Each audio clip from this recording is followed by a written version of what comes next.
Фугмакетсийн туршилтын өрөөнд тавтамаг хөгжилтэй бас сонирхолтой аргаар шинжлэх ухааныг танин мэдчихэв. Өнөөдөр хүүхдүүд та нарт гар утсаар хэрхэн гастролоос гарч болохыг зааж өгнө. Эхлээд харандаага сайн үзүүлээрэй. Дараа шуум аваад ромбус бидний дүрсийг цаасан дээрээ 4 удаа зорно.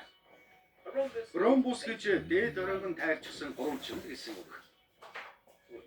Тэгэхээр гурванчин зурж байна гэж ойлгож байна. 6 см-ийн суурьтай, 4 см-ийн өндөртэй.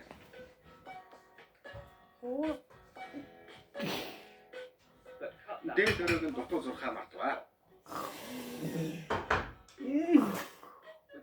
Ингээд оройн мохой гурванчинтай болчихлоо.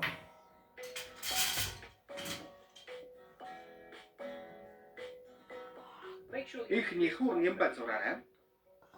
Зурсны сайтар ажиглаарай. Ромбус дүрс чинь бүгд ижил байх хэрэгтэй шүү.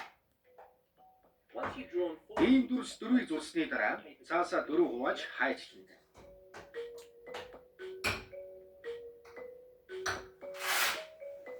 Ингээд ромбус дүрсээ эрэмдийнхэн дагуу хайчлаарай. Их болгоомжтой хайчлаа шүү.